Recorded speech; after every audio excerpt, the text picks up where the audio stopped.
एक तो उनके अंगूठे से निकली है, चरणों से, जिसको भागीरथी गंगा कहते हैं, और एक गंगा भागवत की निकली है उनके मुख से, जिसको भागवत की गंगा कहते हैं। वह भागवत की गंगा और उस भागीरथी गंगा में थोड़ा अंतर है। क्या? वह किसी नगर गांव को पवित्र करती है, लेकिन ये जो भागवत की गंगा है ना, इसको लाने के लिए इतने सारे भगीरथ बैठे हैं यहाँ पर सब। बस संकल्प करो, तुम्हारे सुप्रीम कॉलोनी में बराबर आ जाएगी। बस मन में संकल्प करो, बहती हुई बराबर आती है।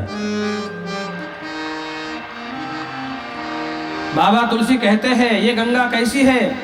सकल लोक जग पावनी गंगा, सकल लोक जग पावनी गंगा, सकल लोक जग पावनी गंगा, सकल लोक जग पावनी गंगा, सकल लोक को पावन करने वाली गंगा।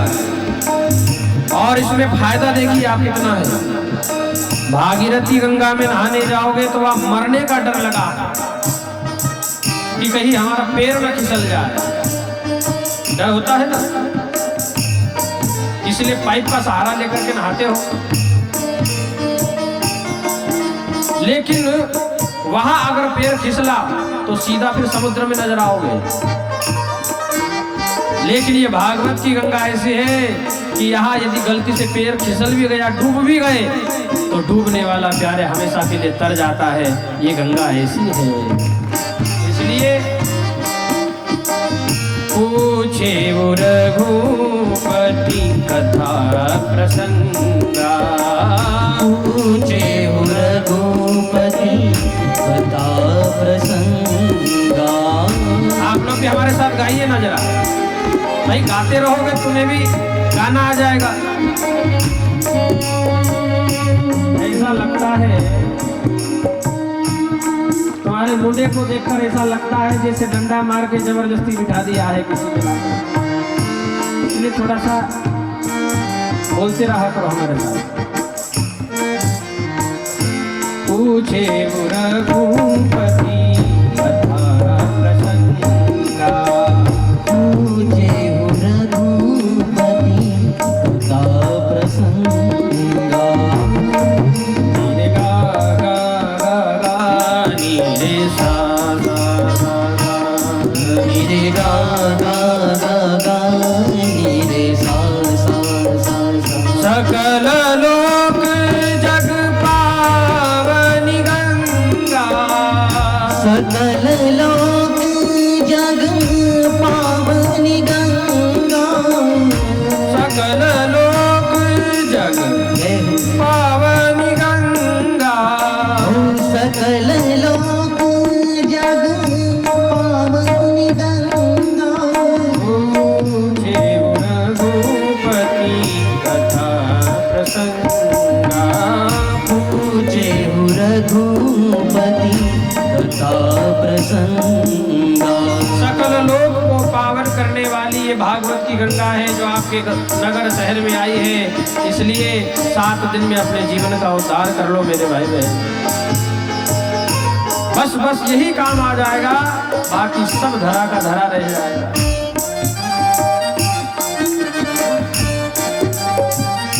तो कैसी गंगा है? भागीरथी गंगा से कहीं अच्छी गंगा है हमारे भागवत की गंगा। इसलिए जो है इसमें स्नान करो, रोज स्नान करो। इसमें तुम्हें जीवन जीने का ढंग आएगा, मरने की कला सीखोगे, जीने की कला सीखोगे। और दूसरा फायदा वहां मरने का है, वहां तो पैसा खर्च करके जाना पड़ता है, लेकिन ये भागवत की गंगा है ना, यहाँ पैसा खर्च करने का कोई टेंशन नहीं है, कोई टिकट की व्यवस्था नहीं है यहाँ पर। जब चाहे जब बैठ जाओ आकर के और पीना चालू कर दो। इसलिए ये गंगा भागीरथी से कहीं ज्यादा महत्वशाली है। इसी के लिए इसका नाम रखा है श्रीमद् भागवत महापुराण। आइए एक बार पुनः हम इस ज्ञान गंगा में जो है प्रवेश करते हैं। कल कथा में कौन कौन था हाथ खड़े करे? अब बताओ पुरुषों में कि कल की कथा कहाँ रुकी हुई थी? बोलिए, खड़े होइए।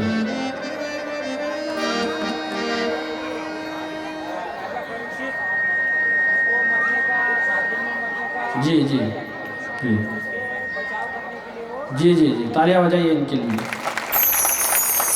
और आप माताओं में किसको याद है भाई? बोलिए, किसको? परीक्षित जी को। जी, जोरदार तालियां बजाओ। अब इसमें जो है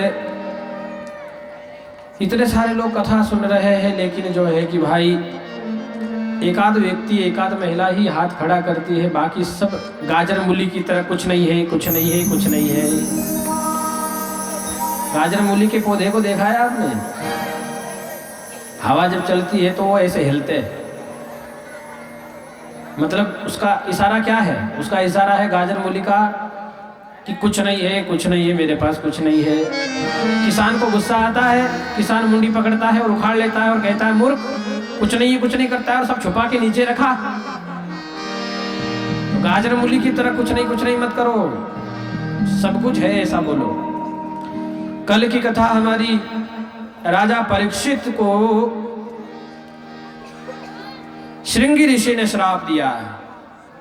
समीक मुनि का बेटा श्रृंगी ऋषि ने श्राप दिया कि जिस किसी राजा ने भी मेरे पिता के गले में मरा हुआ सर्प डाला है, आज के 7वें दिन उसकी मौत हो जाए।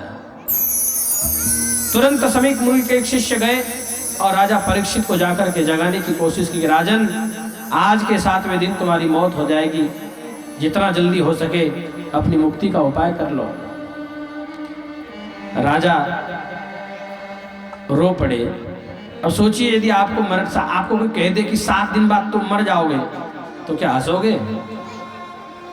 लेकिन राजा हंसे भी और उनके आंखों में भाव के आंसू भी आए। और उस महात्मा से कहा राजा ने, महात्मा मेरे साथ बहुत बड़ा अन्याय कर दिया, ऋषि पुत्र ने मेरे साथ बहुत बड़ा अन्याय कर दिया। क्या हुआ? अरे मैंने संत का अपमान किया है, मेरे जैसे पापी को 7 दिन बहुत ज्यादा दे दिया है। 7 दिन तो क्या, 7 मिनट भी जीने का अधिकार नहीं है, मुझे तो कब से मर जाना चाहिए था। ऐसे हमारे भारत भूमि पे राजा हुए हैं जो संतों का अपमान गलती से, धोखे से हो गया, कलयुग के प्रभाव से हो गया, क्योंकि कलयुग माथे में बैठा हुआ था। समीक मुनि के गले में सर्प डाला, अपमान हो गया, तो राजा रो रहे हैं। ध्यान दीजिएगा मेरे भाई बहन, कभी भी हमारे द्वारा किसी संत की आत्मा को चोट न पहुंचे, इस बात का हमेशा ख्याल रखो। क्योंकि भगवान कहते हैं, संत मिले तो मैं मिल जाऊं, मैं संतों से न्यारा नहीं, मैं संतों से न्यारा नहीं, मैं संतों से न्यारा नहीं। भगवान स्वयं कहते हैं कि मुझे यदि संत मिल जाए, उधो संत मोहे अति प्रिय। भगवान स्वयं कहते हैं कि मुझे संत बहुत प्रिय है, और खास करके वो संत जो भगवान का भजन करते हैं, जिसका जीवन भक्ति में ही बीत गया हो। अभी हमारे परम पूज्य सेवालाल बापू को देखिए आप, समाज के लिए, देश के लिए क्या क्या नहीं किया उन लोगों ने, पूरा जीवन प्यारे न्यौछावर कर दिया। ऐसे महापुरुष धरती पे कभी कभार जन्म लेते हैं। संत श्री हमारे दगाजी बापू कितने बड़े महान पुरुष हो गए, जिन्होंने जिंदगी में एक रास्ता दिखा करके लोगों को चले गए बेचारे, जिनके जीवन में पहनने तक का भी मोह नहीं रहा, खाने तक का भी मोह नहीं रहा। ऐसे महापुरुष कभी कभार जन्म लेते हैं। परम पूज्य हमारे बापूजी, हमारे गुरु महाराज, ऐसे महापुरुष अभी आएंगे, 14 तारीख को आने वाले। उनके भी जीवन में ऐसा रहा है कि उनको भी किसी चीज का कोई मोह नहीं रहा। आज भी आप देखेंगे तो सरल के सरल ही दिखेंगे। इतनी बड़ी हस्ती है, जीवन में सब कुछ पाकर के भी एकदम सरल रहे हैं। यही संत है प्यारे। कहीं गलती से भी ऐसे संतों की आत्मा को चोट न पहुंचे, इसका ख्याल रखो।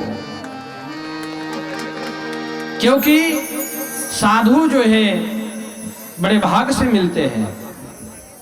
समीक मुनि का अपमान हो गया, राजा को श्राप लगा। राजा बड़े दुखी हुए, निर्णय लिया कि अब सब कुछ छोड़ के अब बस मेरे पास 7 ही दिन बचे हैं। 7 दिन में मैं अपनी मुक्ति का उपाय कर लूं। भागवत कथा से मैं यही कहना चाहूंगा मेरे भाई बहन कि हम लोगों के पास भी 7 ही दिन बचे हैं। 7 दिन के अलावा हमारे पास 8वां दिन है ही नहीं। आपसे भी कहूंगा, सोमवार, मंगलवार, बुधवार, गुरुवार, शुक्रवार, शनिवार और रविवार, ये 7 ही दिन है। और 7 दिन में हमें किसी को जन्म लेना है, किसी को मरना है।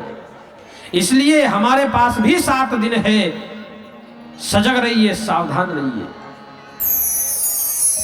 इन 7 दिनों में ही हमें मुक्ति का उपाय कर लेना है। और इन संतों ने अपने जीवन को कुर्बान करके समाज को एक नई दिशा दी, एक नया मार्ग दिया, जिससे जीवन जीने की कला सीख जाए व्यक्ति। इसलिए संतों की आत्मा नहीं दुखनी चाहिए। निकले हैं राजा परीक्षित, सब कुछ छोड़ करके तिनके की तरह। तुम तो 2 दिन अपना घर को नहीं छोड़ सकते भैया। क्या करूं महाराज, घर से अगर 2 दिन निकल गया तो पोपोरिया भूखे मर जाए।